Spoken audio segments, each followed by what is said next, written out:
Hello दोस्तों, अपने YouTube channel knowledge और टाइप में आप सभी का बहुत बहुत स्वागत है। और आज हम हिंदी की नेक्स्ट क्लास लेके आए हैं जिसमें हम बात करेंगे अभिकारी शब्दों के बारे में। ठीक है, तो पिछली वीडियो में हमने विकारी शब्द देखे थे, उसमें हमने संज्ञा, सर्वनाम, क्रिया एवं विशेषण के बारे में देखा था। आज हम देखेंगे अभिकारी शब्द और इनको देखेंगे कि इसके कितने प्रकार होते हैं या फिर इसके भेद। ठीक है, तो चलिए स्टार्ट करते हैं। सबसे पहले बात करेंगे अभिकारी शब्द। ठीक है, अभिकारी शब्द, इन्हें हम अभिकारी शब्द के साथ साथ क्या बोल सकते हैं, अव्यय। ठीक है, अव्यय या फिर हम इन्हें अभिकारी शब्द बोलते हैं। अब हम देखेंगे कि अभिकारी शब्द होते क्या हैं। ऐसे शब्द जो लिंग, वचन, कारक या फिर किसी विभक्ति से अपना रूप परिवर्तित नहीं करते उनको हम क्या कहते हैं, अभिकारी शब्द कहते हैं। कोई भी शब्द होगा वह अपना रूप परिवर्तित नहीं करेगा। जैसे जो हमने विकारी शब्द थे उनमें क्या होता है कि जैसे घोड़ा था तो उसका घोड़े हो गया था, मतलब कि जो संज्ञा या सर्वनाम कोई भी शब्द हो वो अपना रूप परिवर्तित कर रहे थे, यहाँ रूप परिवर्तित नहीं होता है। ठीक है, तो अब हम देखेंगे कि विकारी शब्द कितने प्रकार के होते हैं या फिर इनके भेद। ठीक है, तो ये हमारे विकारी कितने प्रकार के होते हैं, 4 प्रकार के होते हैं। एक होता है हमारा क्रिया विशेषण,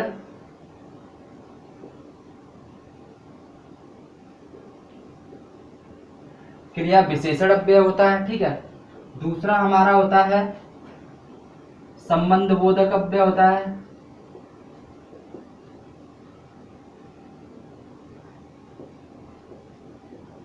और तीसरा होता है हमारा समुच्चय बोधक अव्यय।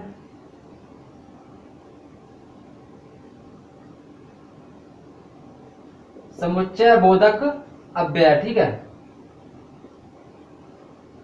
और चौथे की अगर हम बात करें तो चौथा हमारा होता है विस्मय बोधक अव्यय, विस्मय बोधक अव्यय।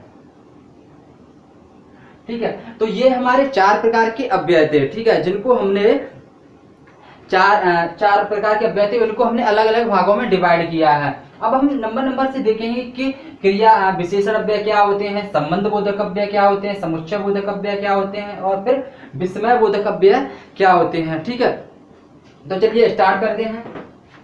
तो सबसे पहले हम बात करेंगे क्रिया विशेषण अव्यय के बारे में। क्रिया विशेषण अव्यय, तो क्रिया विशेषण अव्यय हम किसे कहते हैं या फिर क्रिया विशेषण अव्यय क्या होते हैं। ऐसे शब्द जो क्रिया की विशेषता बताते हैं उनको हम क्रिया विशेषण अव्यय कहते हैं। ठीक है, जैसे एग्जाम्पल के माध्यम से समझेंगे। मैंने कहा कि वह यहां आ रही है, वह यहां आ रही है। तो आना क्या है, आना हमारा एक क्रिया है। क्या है, क्रिया। और यहां शब्द हमारा क्या है, क्रिया विशेषण है, क्रिया विशेषण है, क्रिया विशेषण। आना क्या है, हमारी क्रिया है और क्रिया विशेषण यहाँ है हमारा। ठीक है, तो मैंने इसकी डेफिनेशन में बताया था कि ऐसे शब्द जो क्रिया की विशेषता बताते हैं उनको हम क्रिया विशेषण कहते हैं। तो ये था हमारा क्रिया विशेषण, कौन सा, यहाँ शब्द। अब ऐसे हम एक और एग्जांपल देख लेते हैं। हमने कहा लड़का बहुत तेज दौड़ता है, लड़का बहुत तेज दौड़ता है। तो जो दौड़ना शब्द है वो हमारी क्या है, क्रिया है। दौड़ना क्या है, हमारी क्रिया है। और जो तेज शब्द है, तेज, तो इसको हम क्या बोलेंगे, क्रिया विशेषण बोलेंगे, क्रिया विशेषण। ठीक है, तेज शब्द है जो हमारा क्या है, ये क्रिया विशेषण है। तो ये था हमारा क्रिया विशेषण। अब हम देखेंगे क्रिया विशेषण के भेद या फिर प्रकार। ठीक है, तो क्रिया विशेषण हमारे कितने प्रकार के होते हैं, 4 प्रकार के होते हैं। जिस तरीके से हमारे अभिकारी शब्द 4 प्रकार के थे उसी प्रकार से हमारे क्रिया विशेषण भी 4 प्रकार के हैं। कौन से हैं, एक है हमारा स्थानवाचक क्रिया विशेषण, स्थानवाचक क्रिया विशेषण।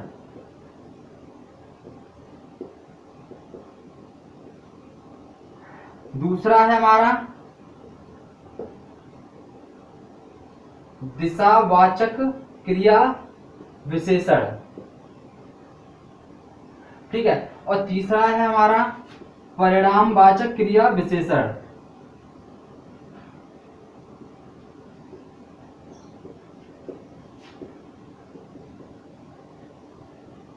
इसको हम दिशावाचक या फिर हम यहाँ पर हम कालवाचक भी कर सकते हैं, ठीक है। कालवाचक या फिर हम दिशावाचक, एक ही बात है। एक ही बात क्या यहाँ इस तरीके से होता है, देखो जैसे हमने किया कालवाचक क्रिया विशेषण, जो कालवाचक क्रिया विशेषण है तो इसको हम दो भागों में डिवाइड कर देंगे, एक दिशावाचक कर देंगे और एक हम स्थितिवाचक कर देंगे, ठीक है।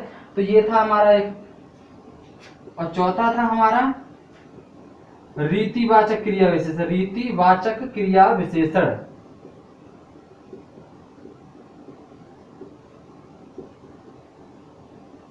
रीतिवाचक क्रिया विशेषण, ठीक है। तो अब हम इनको चारों को अलग अलग भागों में हमने डिवाइड कर दिया है और इनको हम देखेंगे कि इनमें क्या होता है और कौन से शब्द होते हैं। तो पहले हम इनको समझ लेते हैं कि स्थानवाचक क्रिया विशेषण क्या होते हैं, कालवाचक क्रिया विशेषण क्या होते हैं, परिणामवाचक क्या होते हैं और रीतिवाचक क्रिया विशेषण क्या होते हैं। तो हम देखते हैं स्थानवाचक क्रिया विशेषण। क्रिया, ऐसे शब्द जो क्रिया की स्थान संबंधी विशेषता बताते हैं उनको हम स्थानवाचक क्रिया विशेषण कहते हैं, स्थानवाचक क्रिया विशेषण कहते हैं, ठीक है। और अब हम बात करेंगे कालवाचक क्रिया विशेषण। कालवाचक क्रिया विशेषण,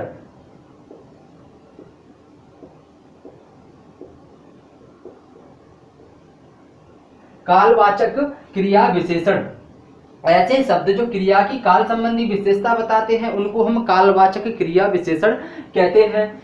और इस आगे हम देखेंगे ऐसे ही हमारा है परिणामवाचक क्रिया विशेषण। तो ऐसे शब्द जो क्रिया की परिणाम संबंधी विशेषता बताते हैं उनको हम परिणामवाचक क्रिया विशेषण कहते हैं। अगला है हमारा रीतिवाचक क्रिया विशेषण। तो ऐसे शब्द जो क्रिया की रीति संबंधी विशेषता बताते हैं उनको हम रीतिवाचक क्रिया विशेषण कहते हैं। तो अब हम इनको अलग अलग और देखेंगे इनमें अंदर क्या होता है और ये भी कितने भागों में डिवाइड किए गए हैं, ठीक है। तो चलिए स्टार्ट करते हैं। तो सबसे पहले हम देखेंगे स्थानवाचक क्रिया विशेषण। तो मैंने बता दिया था कि ऐसे शब्द जो क्रिया की स्थान संबंधी विशेषता बताते हैं उनको हम स्थानवाचक क्रिया विशेषण कहते हैं। जैसे मैंने कहा आगे, पीछे, ऊपर, नीचे, तो ये इसके एग्जाम्पल थे, ठीक है। तो एग्जाम्पल क्या मतलब, ये जो शब्द हैं इन्हीं को हम क्रिया विशेषण स्थानवाचक क्रिया विशेषण कहेंगे। क्या कहेंगे? स्थानवाचक क्रिया विशेषण कहेंगे। और ये भी हमारे दो प्रकार के होते हैं। कितने? दो प्रकार के होते हैं। एक हमारा होता है दिशावाचक क्रिया विशेषण, ठीक है। एक हमारा दिशावाचक होता है और एक होता है हमारा स्थितिवाचक। एक होता है हमारा स्थितिवाचक, एक होता है हमारा दिशावाचक होता है, ठीक है। तो इनमें ये थे। अब इसमें होता क्या है कि दिशावाचक होते हैं तो इनमें एक दो शब्द और ऐड कर दिए जाते हैं अलग से। हालांकि ये शब्द ऊपर नीचे, दाएं बाएं, इधर उधर, ये सारे के सारे हमारे कौन से हो जाते हैं? स्थानवाचक क्रिया विशेषण हो जाते हैं। लेकिन अगर हम इनको भी अगर हम बांट देते हैं तो इन शब्दों में से भी ये भी बट जाते हैं। जैसे दिशावाचक मैंने कहा दाएं बाएं, इधर उधर, ठीक है, इधर उधर आदि बहुत सारे शब्द होते हैं जो हमारे इसमें भी डिवाइड हो जाते हैं। ऐसे ही अगर हम स्थितिवाचक क्रिया विशेषण की बात करें, स्थितिवाचक, तो स्थितिवाचक में हम क्या करेंगे तो उनकी स्थिति देखेंगे कहाँ है, कि आगे है, जैसे आगे है या फिर पीछे है या ऊपर है या फिर नीचे है, आदि ऐसे शब्द होते हैं जो हमारे स्थितिवाचक होते हैं, ठीक है। तो ये हमारा स्थानवाचक क्रिया विशेषण था। तो अगला है हमारा कालवाचक क्रिया विशेषण। तो कालवाचक जो क्रिया विशेषण था, चलो उसको भी अलग ही अलग देख लेते हैं। जैसे कालवाचक क्रिया विशेषण, ठीक है। जो कालवाचक क्रिया विशेषण थे उनको हमने अलग अलग बता दिया था, ठीक है, कि इनमें क्या होता है और ये कैसे होते हैं। जैसे अब इसमें शब्द कौन से होते हैं कालवाचक में, तो कालवाचक में कई प्रकार के शब्द होते हैं, जैसे मैंने कहा कल, आज, परसों, अभी, तुरंत आदि, या दिन भर, रात भर, ये सारे के सारे कालवाचक क्रिया विशेषण होते हैं जो हमें हमें समय का निर्धारित करते हैं या फिर बारंबारता का निर्धारित करते हैं। तो ये हमारे कालवाचक क्रिया विशेषण होते हैं, ठीक है। जैसे, और इनको भी अगर हम बात करें तो 3 भागों में डिवाइड किया गया है। एक हमारा होता है समयवाचक, समयवाचक। अगर हम यही दूसरे की बात करें तो दूसरा हमारा होता है तिथिवाचक, और तीसरा हमारा होता है बारंबारतावाचक, बारंबारतावाचक,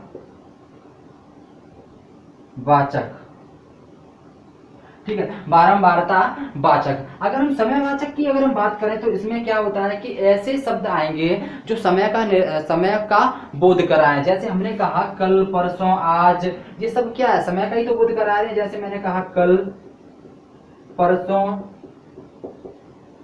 आज, आदि, ठीक है, ये सारे के सारे शब्द क्या हैं, समयवाचक हैं, ठीक है। ऐसे ही अगर हम बात करें तिथिवाचक, तो तिथिवाचक में हमारे जैसे दिन भर,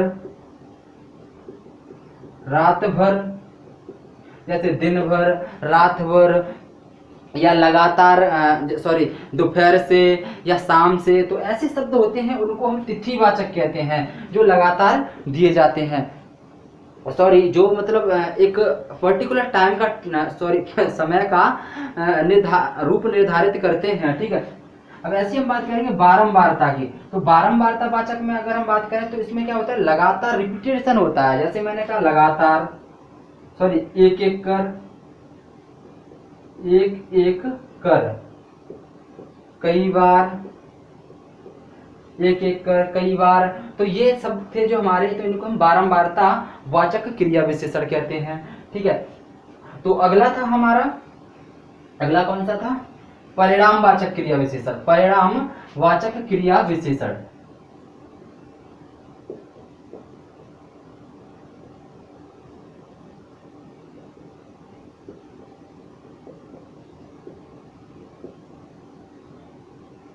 परिणामवाचक क्रिया विशेषण था।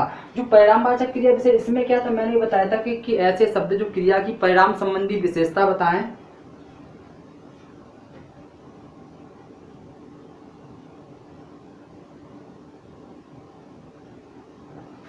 परिणाम संबंधी विशेषता बताएं, उनको हम परिणामवाचक क्रिया विशेषण कहते हैं। तो वे शब्द कौन से होते हैं, जैसे मैंने कहा लगभग, काफी, इतना, उतना, बहुत आदि ऐसे शब्द होते हैं जो हमारे परिणामवाचक क्रिया विशेषण के अंतर्गत आते हैं, या फिर हम इनको परिणामवाचक क्रिया विशेषण ही कहते हैं, ठीक है, परिणामवाचक क्रिया विशेषण कहते हैं। अगर हम इनकी बात करें तो इनके भेद कितने होते हैं या फिर प्रकार, तो ये हमारे 5 प्रकार के होते हैं। कितने प्रकार के होते हैं, 5 प्रकार के होते हैं। एक हमारा होता है निम्नता बोधक, दूसरा होता है अधिकता बोधक,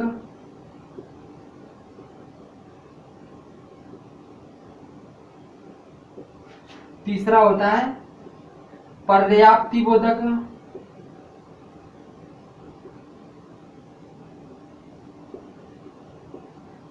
तुलना बोधक, और 5वां हमारा श्रेणी बोधक, ठीक है, 5वां हमारा श्रेणी बोधक। अब अगर हम इसकी बात करें, निम्नता बोधक में हमारे ऐसे शब्द आते हैं जो हमें बहुत ही सूक्ष्म मात्रा में निरूपित करते हैं। जैसे हमने कहा लगभग, जैसे लगभग है, थोड़ा है, थोड़ा सा, ठीक है, कम है, ये शब्द हमारे किस में आते हैं, निम्नता बोधक में आते हैं, निम्नता बोधक। ऐसे हम अगर बात करें तो अधिकता बोधक की, बहुत हो गया, खूब हो गया, तमाम हो गया, ये सारे शब्द किस में आते हैं, अधिकता बोधक में। जैसे बहुत, खूब, अधिक, तमाम, ये हमारे सब अधिकता बोधक होते हैं। अब पर्याप्ति बोधक की अगर हम बात करें तो काफी,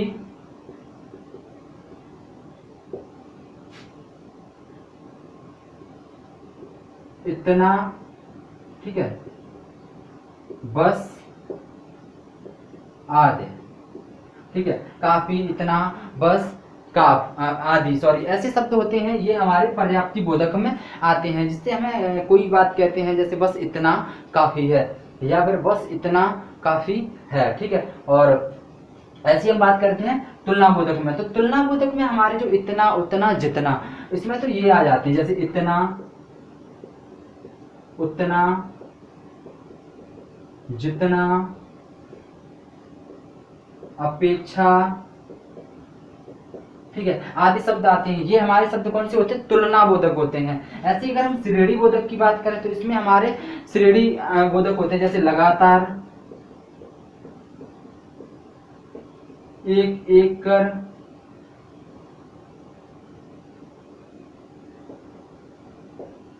आदि, एक एक कर, आदि, ये शब्द हमारे कौन से होते हैं? सब श्रेणी बोधक होते हैं, ठीक है।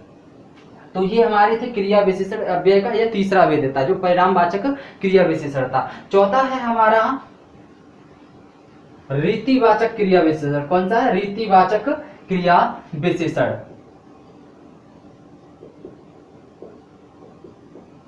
रीतिवाचक क्रिया विशेषण,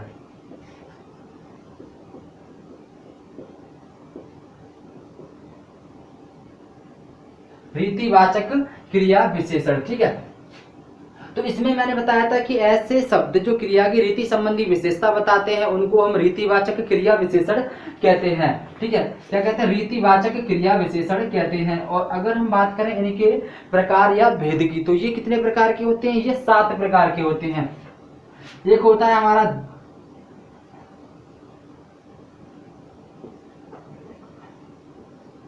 दिशावाचक,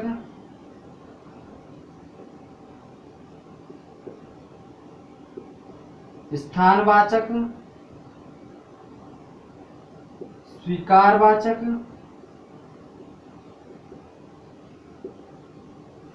निषेधवाचक,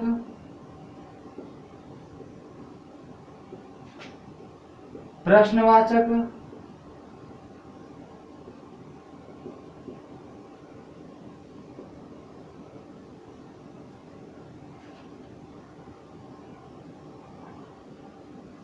अवधारणवाचक,